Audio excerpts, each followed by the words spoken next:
¿Cómo estás, Jennifer? ¿Cómo estás? Muy buenas noches. Efectivamente, empezamos Diálogo Abierto junto con Paola Pejoves. ¿Cómo estás, Paola? ¿Cómo está, Ricardo? Y amigos, ¿cómo están? Bienvenidos al programa. Y por supuesto vamos a empezar hablando de lo que ha sucedido en el Congreso de la República. Ha sido temprano, ¿no? A las 6 de la tarde que se le dio. Me parece que es una de las sesiones más rápidas de voto de confianza. Así es, porque generalmente solían prolongarse hasta las 9, 10 de la noche. Aproximadamente, sí, pero esta vez se logró consenso rápido, más de 70 votos y varios aspectos que ha analizado el presidente del Consejo de Ministros. Vamos a tener al congresista de Renovación Popular, Jorge Montoya, para hablar al respecto. Sí, y luego hablaremos también esta noche sobre el tema de los medicamentos genéricos, además de la importancia de la lista de 434 fármacos. Vamos a ver cómo será el tema de los genéricos y cómo se les va a ir ofreciendo a cada uno de los peruanos. Vamos a tener a Ivonne Yatas, decana del Colegio Químico Farmacéutico Departamental de Lima. Y hablaremos en la parte final sobre las agroexportaciones agrícolas que han crecido en 3.9% de acuerdo al primer reporte entregado por el INEI. Muy bien, de esta manera empezamos Diálogo Abierto.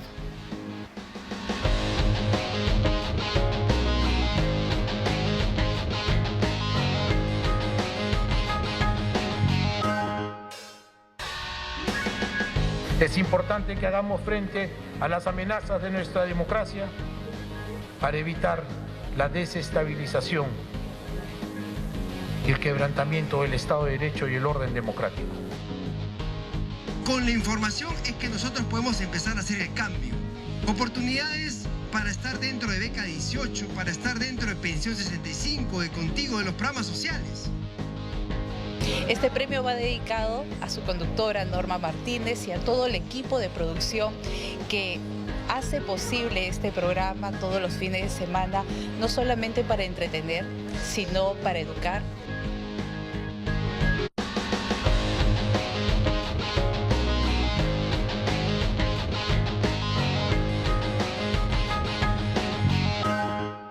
Muy bien, y antes de ir con la entrevista, vamos con nuestra pregunta del día y vamos a ¿retirará su AFP? Usted puede mandarnos un mensaje de voz al respecto al 988-711-673.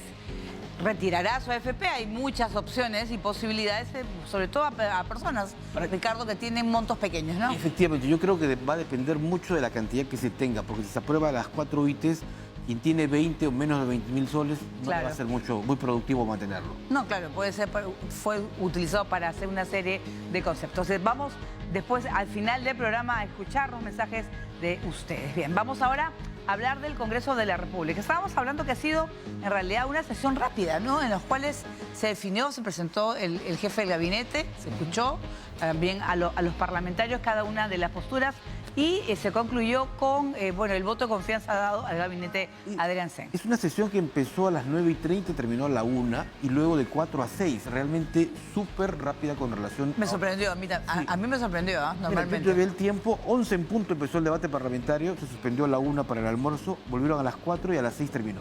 Es decir, 4 horas de debate. Bueno, cuando quieren, o sea, súper rápidos, vamos a saludar a nuestro invitado, al congresista Jorge Montoya, congresista de Renovación Popular. Muy buenas noches, bienvenido a Diálogo Abierto. Buenas noches, Paola. Buenas noches, Ricardo. Un gusto estar con ustedes. ¿Cómo están? Bueno, ha sido, le estábamos comentando por el tiempo y bueno, que la decisión que la tomaron rápidamente, que ahora, ¿cuál es el siguiente paso? El trabajo que debe realizar el gabinete. El siguiente paso es que cumplan lo que han prometido que van a hacer. O sea, hemos llegado a un compromiso. Ellos cumplen con sus tareas y nosotros permitimos que continúen de ministros. Vamos a ejercer una fiscalización muy cercana, vigilando que estén dando el razón de lo que tenían que dar y arreglando las cosas que estaban equivocadas. Se necesita hacer mucho trabajo para poder darle la flexibilidad que se requiere al gobierno. Y hay muchas demandas de carácter social, no de carácter de deudas, que se tiene con la población de determinadas zonas del país que tienen que cumplirse. Así es. Almirante Montoya, buenas noches. Un aspecto que me gustaría tocar con ustedes está relacionado a esta creación de esta organización denominada División de Investigación de Delitos Transnacionales para combatir el crimen organizado, que van a ser 300 efectivos de élite y que va a contar con la supervisión del Departamento de Seguridad Nacional de los Estados Unidos. Es decir, este es un anuncio sumamente importante. Sí, siempre y cuando dé resultados, ¿no? O sea, el nombre es bonito, ¿no? Lo que pretende abarcar también es interesante, pero tenemos temas más nacionales, más locales dentro de nuestras fronteras que tenemos que atender. O sea, está bien estar preparados para este tipo de delitos, pero más importante es controlar lo que tenemos dentro de nuestras fronteras, en nuestra casa. Bueno, claro, el tema de la seguridad yo creo que es uno de los más importantes, sobre todo que se le está pidiendo al Ejecutivo. Bueno, se le ha pedido que haga un plan y que ese plan sea comunicado al Congreso de manera reservada para que no se entere los delincuentes qué se va a hacer. Claro, pero Y un plan tiene que ser transversal a varios sectores, no es un plan solamente de la policía. El tema del crimen organizado, del crimen de arrebato, la extorsión, cada uno tiene una modalidad diferente, pero está dentro de un marco de referencia estándar, digamos, para la realidad del país. Claro, pero lo que a mí me llamó la atención, y yo insistiría en eso, almirante, es que esta división de delitos transnacionales, sumado al grupo Greco, ha dicho el Premier que va a significar no la disminución ni la lucha, sino la eliminación. Ese fue el término del Tren de Aráhuac y de todas sus facciones, que es sin duda el grupo que ha traído más dolores de cabeza. Si logra eso, sería fantástico, ¿no? Yo me ciño acá a las realidades, ¿no? O sea, el día de hoy he recibido 2 denuncias de extorsión de 2 personas cercanas a mí, laboralmente hablando. Una acá en Lima y otra en Piura. No, temas diferentes totalmente. El día de ayer he recibido una persona de Trujillo que piden apoyo. O sea, conocen a un congresista y tratan de buscar apoyo para decirle que la policía los atienda. Tienen temor, mucho temor. A eso hay que darle el 100% de empuje porque le falta personal para cumplir todo lo que tienen que hacer en estos casos. Y hay que priorizar cosas en función a la demanda de los delitos. Claro, y en el tema, por ejemplo, de la economía, ¿no? ¿Qué podemos esperar, sobre todo eso, en el tema de la economía, sobre todo de la canasta básica familiar, y que los peruanos vemos pues que están, por ejemplo, aumentando los precios, sin embargo no aumentan los sueldos? Sí, acá es un tema importante. Esta es la tercera vez o cuarta vez que traen un programa económico para levantar la situación de la economía en el país. Los otros programas no han dado resultados esperados. Porque, por ejemplo, el programa que es una especie de reactiva para las MIPES y las pymes, claro, el tope de dinero que le prestaban era solo para que puedan pagar su deuda, pero no para que tengan capital de trabajo. Les ofrecieron hace cosa de un mes o un mes y medio a las MIPES que hagan el paquete escolar, que eran varios millones de uniformes. No lo cumplieron con los zapateros del Perú. No consideraron los zapatos, no le dijeron nada, pese a que le habían dicho antes que iban a recibirlo. Ese tipo de ineficiencias y negligencias en muchos casos tiene que ser reconsiderado y corregido. No se puede trabajar de esa manera, porque pone expectativa al productor y pone expectativa al alumno que va a recibir el bien. Y no lo recibe. Fíjense, estamos empezando abril y aún no han terminado de hacer las entregas de estos paquetes. Congresista Montoya, su bancada ha definido, o probablemente lo van a conversar, este pedido de facultades del Ejecutivo por 90 días para diversos temas. No lo hemos conversado, pero mi posición particular es que no debemos aceptarlo. La vez pasada, hace poco tiempo, hace 3 meses, se les ha dado facultades legislativas y no ha dado resultados. Lo que tienen que hacer ellos es saber trabajar con el Congreso de la mano, presentar los borradores de proyecto de ley, darlos a la comisión que corresponda y la comisión lo desarrolla. De esa manera sale algo coordinado y bien hecho, más que hacer por su lado una reforma legislativa que no son competentes para ello. Claro, pero creo que va a ser todo en materia económica, ¿no? La mayoría de ellas. Y por lo que he visto es un tema bastante técnico, pero aún así debería coordinarse con la Comisión de Economía del Congreso y el MEF para poder hacer algo que tenga la solidez necesaria. Nuevamente, hoy se volvió a presentar otro pedido de vacancia presidencial. Y además se ha presentado una denuncia, mejor dicho, constitucional contra la presidenta de la República. Desde su grupo político, ¿cómo ven estas propuestas? Bueno, fíjese, el tema de la presidenta está convirtiéndose en un show mediático de todos los días, un capítulo más. Parte de la culpa la tiene ella por no haber aclarado el tema en su momento. Y la otra parte de la culpa la tienen los que están promoviendo este tipo de acciones.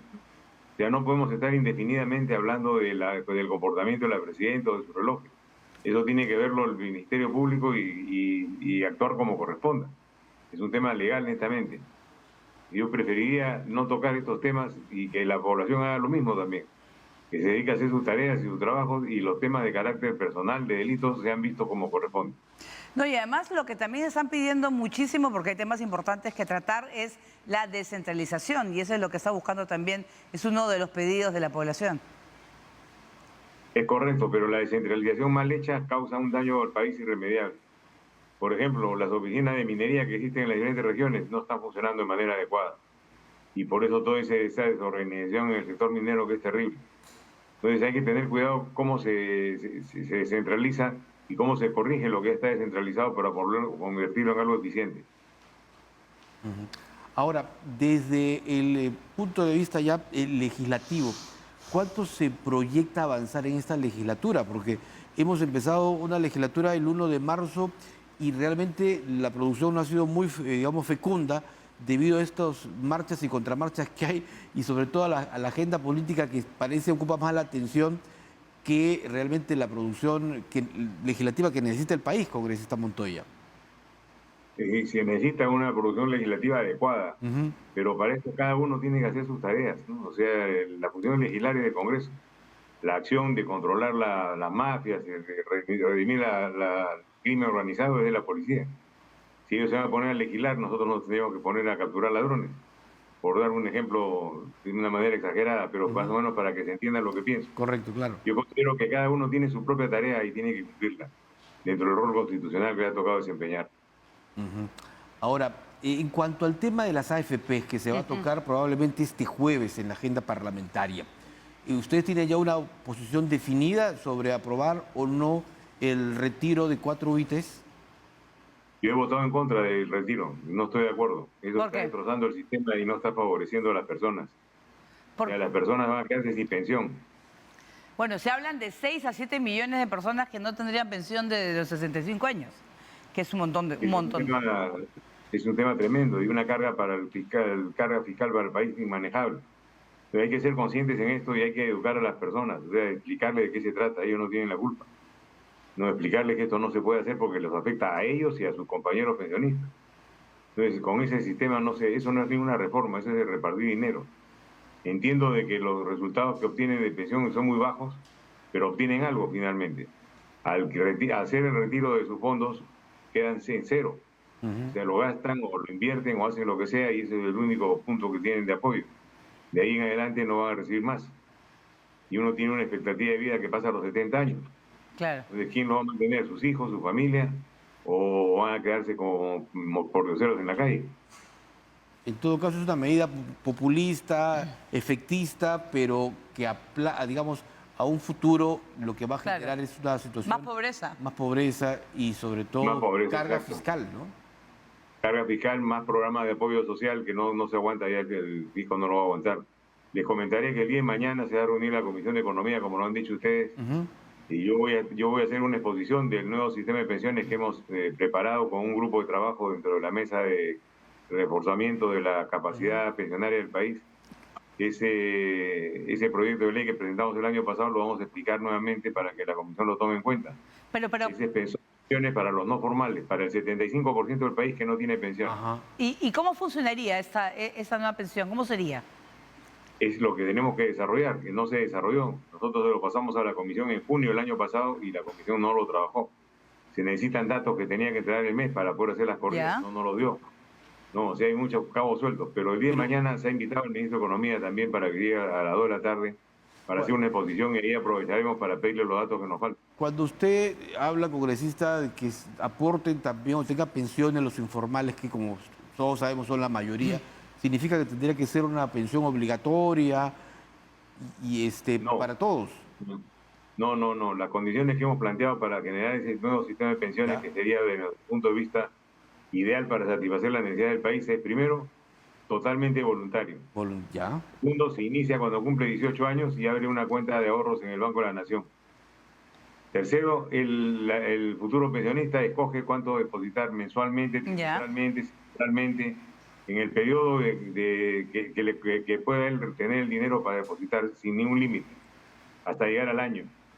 Anualmente debe haber un depósito mínimo. Y con eso la entidad financiera a la que él escoja le podrá decir cuál es su expectativa pensionaria cuando deje de trabajar, cuando llegue la edad de jubilación. Esa es una de las modificaciones más grandes que estamos presentando y consideramos que sí se puede hacer. En un país... Otro tema es el copago del gobierno, que depositaría lo mismo que está depositando el futuro pensionista. Ya. Porque se hablaba antes de una AFP, ¿te acuerdas? Estatal, ¿no? Que era un mix de las Inclusive anteriores. también de una pensión mínima. El tema de las AFP es un tema cuadriculado, ¿no? Que tiene sus propias reglas, su propia dinámica de manejo y va a seguir coexistiendo. O sea, eso no es ningún problema. Lo que tienen que hacer las AFP es mejorar su rentabilidad para que se pueda tener una mejor pensión. Claro. Y para eso hay que participar todos en ello. Y en el tema de las comisiones, ¿serían mínimas con relación a lo que actualmente tienen que pagar todos los aportantes? Yo creo que sí, debería estar normado por una ley o por una disposición clara. El fin de las AFP no es un fin de lucro, es un fin de servicio y de administrar los dineros y los fondos de los futuros pensionistas. Entonces tiene que ser pensando en el pensionista, no pensando en el negocio. Bueno, estaremos mañana entonces atentos a lo que ocurre en la Comisión de Economía cuando usted, como vocero de Renovación Popular, explique justamente los alcances de esta propuesta. Muchísimas gracias. Gracias a ustedes. Buenas noches. Muchas Muy amable. gracias, señor almirante. Puede ser Jorge Montoya, congresista por Renovación Popular. Bien, vamos a hacer una pausa y vamos a regresar con el tema de los medicamentos genéricos. Así es, una lista de 434 medicamentos es la que se aprobó y se publicó en el Diario Oficial del Peruano. Volvemos.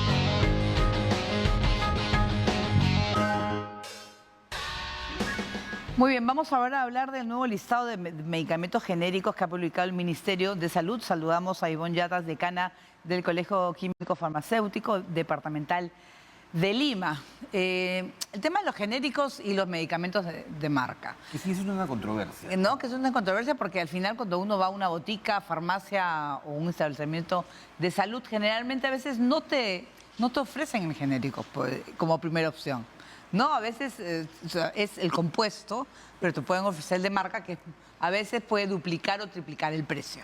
¿Cuál va a ser la situación a partir de ahora? Bueno, ante todo, Ricardo, Paola, muy buenas noches. Buenas noches. Interesante el tema y tal cual has mencionado, es un tema que genera mucha polémica.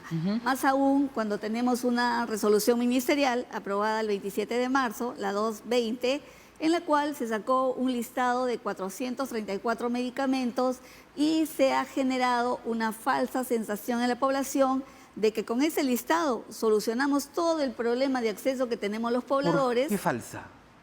Porque son 434 productos y se dice que una botica o una farmacia tiene que tener el 30% de esos medicamentos, pero cuando están en marca. Traducción, quiere decir, si yo tengo una caja de Velamox de 100, quiere decir que mi 30%, o sea, 30 tabletas, debe ser en DCI, aparte de la caja que yo tengo que es de marca. Entonces, viene el siguiente cuestionamiento. ¿Qué hago si yo tengo un Ventolin, que es el salbutamol de marca, y digo, vas a tener el 30% del Ventolin como obligatorio, porque si no lo tienes, la sanción es de 2 UIT. ¿Cómo hago para calcular el 30% de un Ventolin, que es un salbutamol, y que yo, según la norma, lo debería de tener en denominación común internacional o genérico como lo conoce la población, ¿no? ¿Y qué pasa si va todo el mundo y compra el genérico y no te compra el de marca? Y se acaba. Y se acaba. O qué pasa, yo les pongo el siguiente Se queda ejemplo. sin stock. ¿O qué pasa? Les pongo el siguiente ejemplo. ¿Qué pasa con las clínicas privadas? Porque también tenemos ese escenario en donde el poblador dice, yo no quiero en DCI, yo no quiero genérico, yo quiero de marca. Esa clínica, por obligación, porque la norma así lo dice, bueno, yo tengo que comprar 30% de genéricos para cumplir con la norma, pero ningún paciente que está asegurado le va a decir, no, yo no quiero el DCI. No, pues estás pagando, claro, tu seguro. Exactamente, a mí me das de marca, pero Entonces, si no tienes el DCI, en este caso las DIRIs van, no te encuentran el DCI y te sancionan con 2 UIT. Hay otro problema que nos genera esta norma, por lo que yo decía, nos está generando una sensación de que esto podría resolver el problema, pero se ha generado una situación de controversia entre las redes sociales, en donde todos quieren interpretar, en realidad, cuál es el objetivo. Estamos hablando de un tema de interpretación, básicamente, porque se habló inicialmente incluso de una mesa de trabajo en donde participen los representantes del colegio, de las farmacéuticas, de las boticas. Que expliquen, ¿no es cierto? Que todos puedan conocer cómo funciona, pero lo que yo veo es quién va a estar controlando también, o sea, va a haber operativos. 2, ¿El control cómo va a ser? O que sea, ustedes están diciendo que realmente es la pregunta de la población. Debió haber una mesa de trabajo en la cual nos explique alguien por qué el 30%, por qué no el 40% o por qué no el 50%. ¿De dónde salió esa cifra famosa del 30%? Ya. Y el otro tema es cuál es el mecanismo de inspección que vamos a diseñar cuando la norma me está diciendo que ese cumplimiento está sujeto a la oferta de cada farmacia o cada botica. Entonces, ¿bajo qué herramienta establecemos la sanción para que ese poblador realmente tenga finalmente en el país un medicamento, como le llamamos nosotros, genérico, que también de por sí ya tiene por ahí su... En el caso de enfermedades oncológicas, ¿hay genéricos?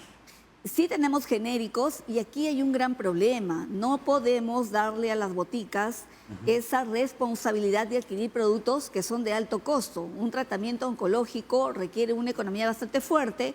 Es por eso Claro, el y les Estado dejan también tiene un plan frente al cáncer, el plan Esperanza, y por lo tanto, donde tenemos que reforzar el mecanismo para atender a un paciente con cáncer es el sistema público, porque tiene el tema de las compras corporativas, las compras en gran escala. Tenemos a Cenares, a Perú Compras, que son pues los primeros compradores del país. Y en el caso de salud mental, ¿se nota la diferencia en los medicamentos genéricos y lo de marca para ciertas enfermedades? También siento. Entonces a veces te puedes ir de repente a un instituto, no sé, por ejemplo, el Largo Herrera, y no hay. Claro. No existe genérico. Sí, y aquí, Paola, Y está ahí, tocando... eso es un tema importantísimo, le digo porque... Importantísimo, y que se debe tocar más seguido, porque no es posible que en el país todavía no tengamos implementada la norma de intercambiabilidad, cuando Brasil, el 100% de los productos que se ofertan a la población ya están con la seguridad de que tienen eficacia, seguridad y calidad que el producto que hizo los estudios preclínicos, clínicos, todos los ensayos, y por lo tanto es una población que no tiene ninguna duda al entrar en una farmacia, en una botica y adquirir un medicamento en su DCI. Entonces sería que, o sea, que un genérico debe ser igual de efectivo que uno de marca. Exactamente. La norma así lo dice. Todos los laboratorios o quienes quieran comercializar productos deben de presentar obligatoriamente a la entidad reguladora, en este caso DIGEMIT, estudios que demuestren que en verdad esa versión copia es la misma que el producto original, porque yo lo que tengo que garantizar al paciente es eficacia terapéutica. A ver, para que la gente entienda, todos los genéricos son réplicas o copias de medicamentos que durante 20 años estuvieron, digamos, siendo expedidos hasta que se venció o rompió la patente. Correcto. Una vez que se rompe la patente, todos los que le siguen son copias. Claro, el mismo componente, claro. El mismo es un componente con copiado, otro nombre. lo que la OMS, la Organización Mundial de la Salud, los llama ahora medicamentos multifuentes. Porque puede ser que Paola quiere fabricar el producto y le pone su nombre, Ricardo quiere fabricarlo, El pone mismo. su nombre, yo también me quiero copiar del medicamento original, le pongo mi nombre y son, según la OMS, multifuentes. ¿Quién demuestra que la eficacia es esa? ¿Quién demuestra que tiene los mismos componentes y que la curación va a ser la misma que la original? Cada medicamento tiene que tener estudios, muchos de ellos son ensayos que se hacen in vitro. O sea, no hay que generar tampoco un mensaje de que todos los medicamentos que son copia tienen que hacer ensayos clínicos para que se parezcan al primero. Eso no es cierto, ¿no? Había una cosa que yo una vez escuché, era que, por ejemplo, que el genérico y frente a otro medicamento, no sé, pues, para el dolor de cabeza, el de marca tiene como una cobertura que no te hace daño el estómago. Eso yo he escuchado, una protección. ¿Eso es verdad? Recubiertos, creo que es el ¿Eso es término. verdad? Una cubierta entérica. Sí, es posible que hay laboratorios que garantizan ese tratamiento en el medicamento para evitar lesiones gastroentéricas, ¿no? Claro. Así es. O sea, en pocas palabras, lo que usted no quiere decir es que el genérico no tiene la misma eficacia que el de marca. Debería tenerla, Debería, o sea, no lo tiene. siempre y cuando lo demuestre. O sea, se puede demorar. Se puede demorar, claro que sí. O sea, te puedes tomar una pastilla genérica para un dolor que no es igual que comprarte una de marca, que puede ser el efecto inmediato. Claro, pero aquí viene un detalle, que no pensemos que siempre el de marca Es mejor que el genérico. porque el genérico el DSI puede ser mejor que el de marca, porque son copias finalmente. Pero es que son muy caros. Es que hay unos medicamentos que realmente la diferencia de precio es abismal. Claro. Ya, ¿y qué puede hacer con estos nuevos listados las boticas pequeñas, que son la botica de barrio? Hay preocupación porque siendo este documento sujeto a un decreto de urgencia 05, va a durar aproximadamente hasta julio, y si empieza un sistema fiscalizador y sancionador, se van a afectar las boticas y las farmacias que podamos tener, porque inevitablemente no van a poder tener esa capacidad de incrementar a su producto que ya tienen de marca un 30% de medicamentos genéricos. Entonces, ahí hay una evaluación que no se hizo, o de repente no la conocemos, porque como mencionó Ricardo inicialmente, se habló primero de una mesa técnica de trabajo. En lo que respecta al Colegio Farmacéutico de Lima, no ha participado. Entiendo que otras organizaciones que son de farmacias y boticas tampoco. Por ello es que nosotros estamos a la espera, por lo menos, de una aclaración sobre este tema. ¿Qué proponen ustedes, doctora Ayata, desde el Colegio Químico Farmacéutico? Los medicamentos en DSI, que son los más accesibles al bolsillo. O sea, genéricos, para que la gente lo entienda. Ok, mejor. Los medicamentos genéricos, el paciente que acude a una farmacia o una botica los debe de encontrar. Independientemente que el Estado diga 30, 40, 50%, porque es mi derecho de que yo tengo que encontrar una cetiricina, un paracetamol. O sea, no se pueden acabar. No se pueden acabar. Claro, ok. ¿Por qué no tener la cultura en el país de que todas las boticas estén en la condición de ofertarnos un medicamento en DSI? Porque la misma norma dice que cada botica o farmacia moverá, ¿no?, su stock en función de su realidad. Si yo sé que en mi población tengo necesidad de tener, porque de repente hay neumonías, enfermedades respiratorias, de tener salbutamol, porque obviamente un Ventolin no está al alcance de mi bolsillo, paciente va y encuentra el salbutamol, y los sistemas de fiscalización acuden y verifican que si realmente lo tenemos en stock. Porque ¿dónde estamos? La exigencia está siendo un poco irracional. No tenemos un mercado muy fijo en Perú. Los laboratorios en realidad pueden producir hoy día un medicamento como mañana no. Entonces, ¿cómo haces que la botica se abastezca? Aquí lo que quiero decir es que no se ha mirado el problema desde todos los ángulos que hay que ver, como por ejemplo el laboratorio, la droguería, la capacidad de adquisición también de la farmacia y la botica. Y de la gente. Exactamente, ¿no? Así es, ¿no? Correcto. Entonces, a ver, lo que se ha hecho es una norma que tiende a variar las interpretaciones, que no están ustedes seguros cómo van a actuar frente... O complicarlo, claro, no sé. Al momento en que vayan las DIRIS o las direcciones regionales de salud, también las DIRESAS, ¿no? Obviamente, en los comentarios que nosotros tenemos acceso, porque pertenecemos a diferentes grupos, en ellos está la preocupación de en qué momento nos llama la DIGEMIT para capacitarnos. Y es que obviamente, si me dicen, tienes que tener el 30% de una permetrina, que es un tubo, ¿no?, para pediculosis, entonces, ¿cómo hago para calcular el 30% de un tubo? No, y además, por ejemplo, cuando tú te vas a una farmacia, a una botica, la gente no compra la caja, la gente compra por unidad. Por unidades, claro. Entonces, ¿ahí cómo controlas?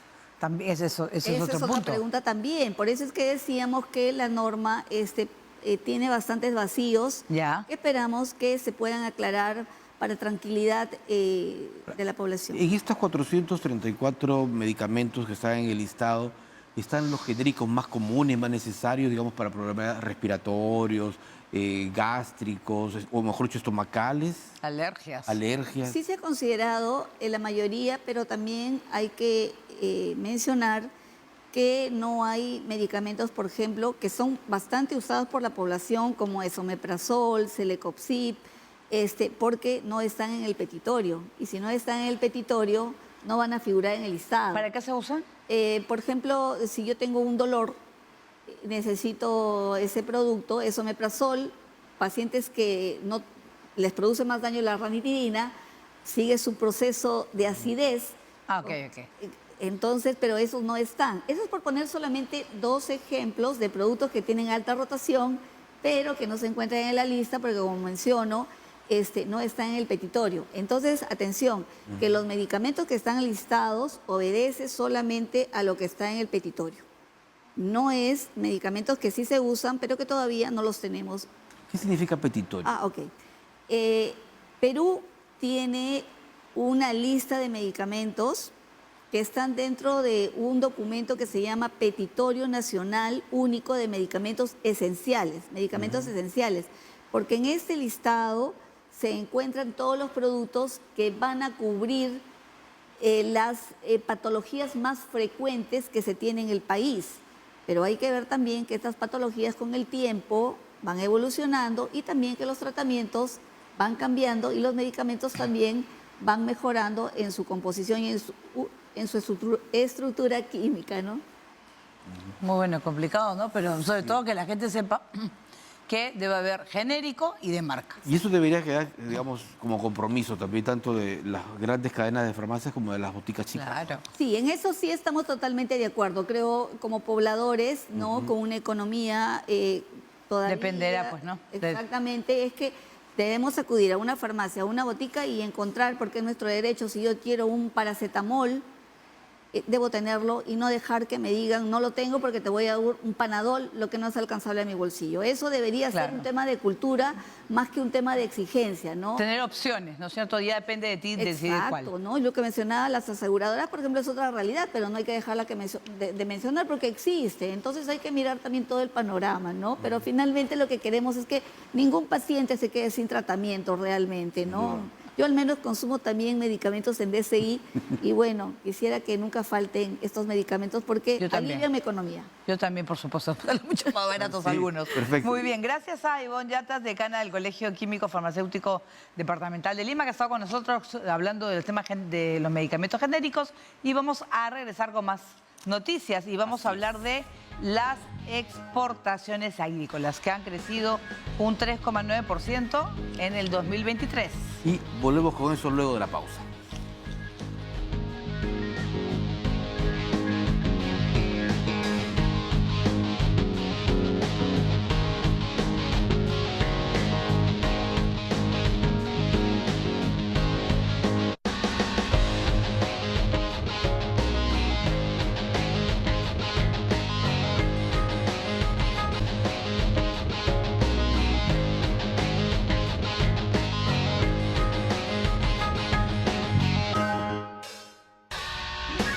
Vamos a hablar de este último tramo de las agroexportaciones. Perú, sin duda, y en especial la zona norte e Ica, ha crecido mucho en agroexportación, Paola, y se espera la recuperación hasta lograr nuevamente volver a épocas prepandémicas. Así es, la zona de Piura, de Ica, por ejemplo, los espárragos, limones, la paltajás, los arándanos, una serie de, pues, el mango, una serie de productos que son exportados y que van a diversos mercados, a nuestros principales socios comerciales. Así es, y esperemos que en APEC, que se desarrolla en noviembre de este año, pues esto no solo se mantenga, sino crezca por supuesto, estas agroexportaciones. Y vamos a hablar sobre el tema con la ingeniera Selfia Obregón Ramírez, que es directora ejecutiva de CITE Papa.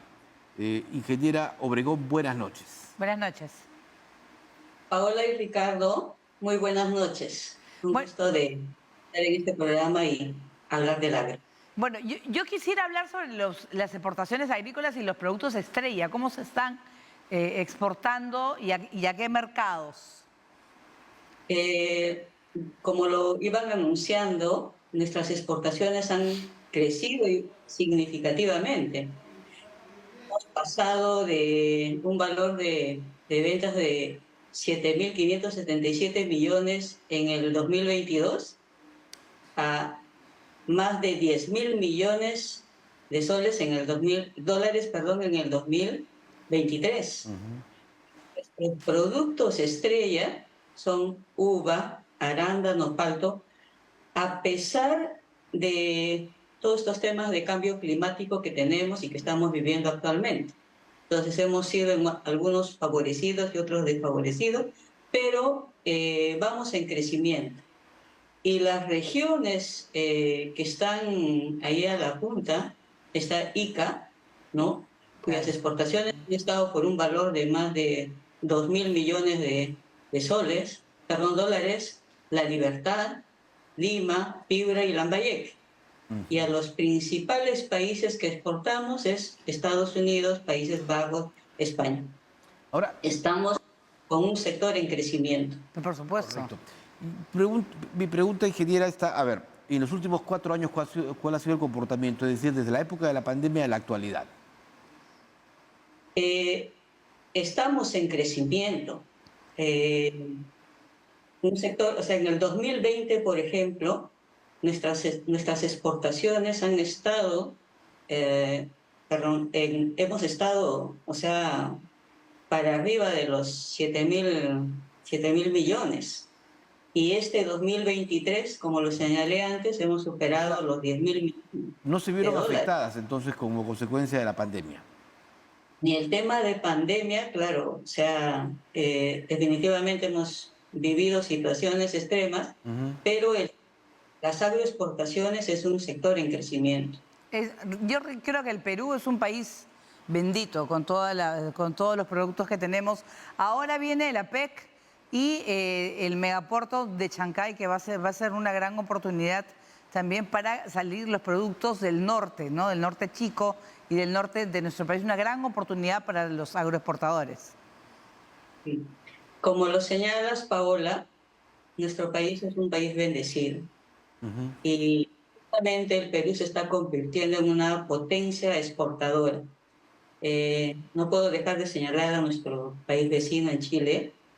En Chile se han disminuido las áreas sembradas de uvas, de arándanos y por tanto los volúmenes. Y entonces nuestro país está en crecimiento porque, Dios bendito, tenemos diversos pisos agroecológicos. El desarrollo de cultivos tanto en la costa como en la sierra. Por ejemplo, los arándanos se producen en costa y hay un crecimiento del arándano en la sierra. Particularmente en Ancash hay áreas bastante importantes y significativas. Luego tenemos a pesar del tema del cambio climático, tenemos una excelente ubicación como país, porque no tenemos los extremos de climas, ni de bajas ni de altas temperaturas. Claro que ahora estamos viviendo el tema de cambio climático, particularmente en este año que pasó, en el 2023, en el caso del arándano, los volúmenes de cosecha han sido menores, pero sin embargo nos han favorecido precios mayores. En el caso de la uva, las cosechas se han adelantado por todos esos temas de cambio climático igual. Entonces, somos un país bendecido, además de la disponibilidad de recurso hídrico y la oferta de mano de obra, ¿no? Ese es otro tema, la oferta de mano de obra o de empleo. ¿Ha ido a ese mismo crecimiento que las agroexportaciones? Claro, mire, en el sector agrario en general, uno de los 4 empleos formales viene del sector. Y entonces, en ese sentido, en el país, o sea, hay oferta de mano de obra, y particularmente les voy a señalar un ejemplo en la pandemia, cuando todos de las ciudades, particularmente Lima o las ciudades centrales, aterrorizados un poco por la pandemia, empezaron a migrar a sus lugares de origen, por ejemplo, en la sierra, por ejemplo, el caso particular de Ancash. Entonces, encontraron trabajo en las agroexportaciones y muchos se han quedado, ¿no? No, claro. Entonces, y además, sobre todo, yo creo que lo importante es las cooperativas que se han formado y la unión, porque más que una economía familiar, lo que se debe pensar es en una empresa para poder salir adelante, porque ICA, por ejemplo, se ve grandes grupos que dan la exportación de muchos productos a Europa. Sí, y es más, o sea, en el sector agroexportador se está presentando una situación particular que considero que es como una locomotora, ¿no? O sea, las empresas que están ligadas, por ejemplo, a productos que están en alto crecimiento, como el caso del palto, se están vinculando con pequeños productores organizados ¿Ya? y entonces los va jalando. Y entonces, y así, o sea, se van vinculando, sean productores medianos individuales, pequeños organizados, a toda esta cadena agroexportadora, ¿no? Entonces, y la verdad es un sector en crecimiento, ¿no? Muy bien, Perfecto. muchísimas. Importante la información. Muchísimas gracias Sí. a la ingeniera Selfie Obregón Ramírez, directora ejecutiva de Citepapa, que estaba con nosotros. Gracias y bueno, sobre todo es una muy buena alternativa de trabajo también para las personas. Efectivamente, gran crecimiento sobre todo en la región Ica. Vamos a una pausa y volvemos con la última parte de los resultados de la encuesta.